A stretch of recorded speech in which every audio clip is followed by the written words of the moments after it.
जब से शक्तिमान की मूवी सोनी वालों ने अनाउंस की है तभी से ही शक्तिमान का क्रेज सर चढ़ के बोल रहा है। आपने देखा ही होगा कितने सारे अभी प्रीवियस दिनों में शक्तिमान के ऊपर वीडियोस बन गई हैं जिसमें उन्होंने काफ़ी कुछ शक्तिमान की मूवी के बारे में बताने की कोशिश की है। लेकिन क्योंकि हमारा चैनल का most of the content Shaktimaan के ऊपर ही रिलेट करता है, इसलिए आपको हमारे चैनल के ऊपर ऐसी ऐसी वीडियोस भी देखने को मिलेंगी जो कि आपको पूरी यूट्यूब में कहीं भी नहीं देखने को मिलेंगी। जब से सोनी वालों ने शक्तिमान को अनाउंस किया है तभी से लोग और शक्तिमान को और जानने की कोशिश में लगे हुए हैं। उसी को ध्यान में रखते हुए आज हम इस वीडियो में बात करने वाले हैं top 5 most powerful things in Shaktimaan universe. आज हम इस वीडियो में शक्तिमान के उन 5 टॉप पावरफुल थिंग्स के ऊपर बात करेंगे, चीज़ों के ऊपर बात करेंगे जो कि शक्तिमान के पूरे यूनिवर्स में सबसे ज़्यादा पावरफुल है।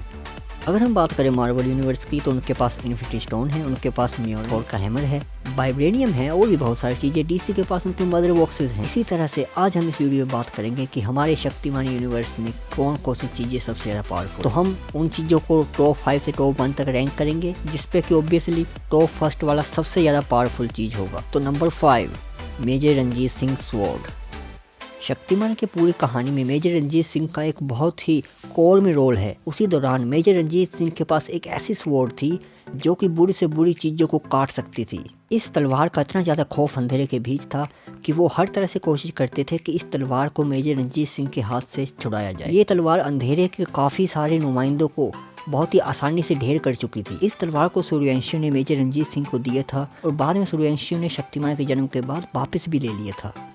लेकिन ये तलवार बहुत ही कारगर साबित हुई थी अंधेरे के खिलाफ, इसलिए हमने इसको नंबर 5 पे रखा है। मस्तिष्क नियंत्रण यंत्र यानी ब्रेन कंट्रोल मशीन। इसके नाम से आप समझ सकते हैं कि ये एक ऐसी मशीन थी, ऐसा यंत्र था जो कि किसी भी सामने वाले इंसान के मस्तिष्क पे नियंत्रण कर सकता था। आपको याद होगा जब भविष्य का ध्वज गीता के साथ मिलता है तो उसके साथ वो उसको बताता है कि ये एक बहुत ही इंपॉर्टेंट यंत्र है जो कि किलविश ने चुरा लिया था। और जो लोग इस यंत्र को हल्के में ले रहे हैं, मैं उनको बता दूं कि अगर आप टीसी के ऊपर ध्यान देंगे, वहाँ पे जो डार्क साइड अभी कर रहा है वो एंटी लाइफ इक्वेशन के पीछे पड़ा हुआ है।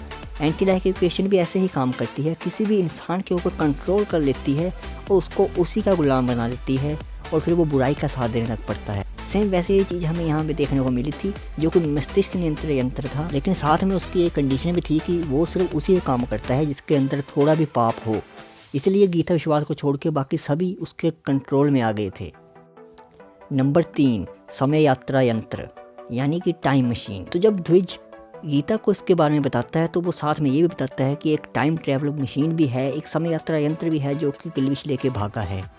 और जब यहाँ पे बात हम समय यात्रा करते हैं तो आपको पता होगा कि जिसके पास ये हो वो अपने आप में ही कितना ज़्यादा बाकियों से अलग हो जाता है। ये समय यात्रा यंत्र जब भी आप चाहो ये उसको कहीं भी किसी भी लोकेशन से किसी भी लोकेशन पे भेज सकता था।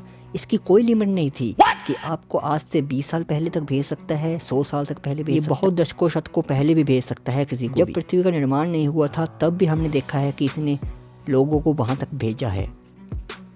इसीलिए हम इसको रखते हैं नंबर 3 पे। तो आप लोग सोच रहे होंगे अगर ये नंबर 3 पे है तो नंबर 2 पे क्या होगा। तो चलिए वो भी हम आपको बता दें। नंबर 2, एशियंट साइंस यानी प्राचीन विज्ञान। जी हाँ, ये वही विज्ञान है जिससे गंगाधर की घड़ी, ये मस्तिष्क नियंत्रण यंत्र और ये समय यंत्र बना था। तो अभी आप इस चीज़ से अंदाज़ा लगा सकते हैं कि इन सभी से सबसे ज़्यादा ऊपर आता है ये प्राचीन विज्ञान। ये वही विज्ञान है जिसको किलविश ने डॉक्टर जैकॉल को बोला था कि इसके बारे में पता लगाओ, अगर ये हमारे हाथ लग गया तो हम और भी ज़्यादा पावरफुल हो जाएंगे, जिसको कि सूर्यवंशी पहले से ही छुपाते आ रहे हैं और आज तक किसी को भी इसके बारे में पता नहीं है। ये प्राचीन विज्ञान बहुत ज़्यादा एडवांस है। आप इन्हीं 3 चीज़ों से अंदाज़ा लगा सकते हैं जो मैंने आपको अभी बताई कि इससे क्या क्या चीज़ें बनाई जा सकती हैं। इसीलिए हमने इसको नंबर 2 पे रखा है। तो अब हम बढ़ते हैं नंबर 1 पे। तो अभी आप गैस करके बताएं कि आखिर नंबर 1 पे क्या होगा। आप में से कई लोग सोच रहे होंगे कि भाई अब बचा ही क्या नंबर 1 के लिए।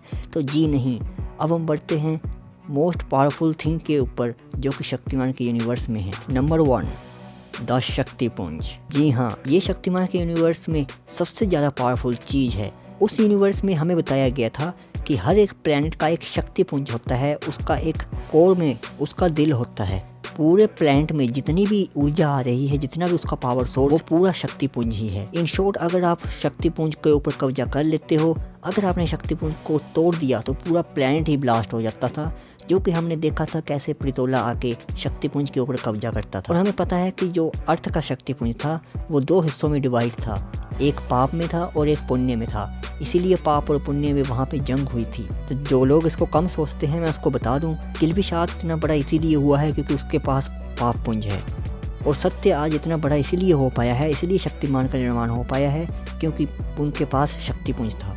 जितनी भी शक्तियाँ आज दोनों के पास है वो सभी शक्तिपुंज की ही देन हैं, या चाहे तो आप उसे पाप पुंज कहें।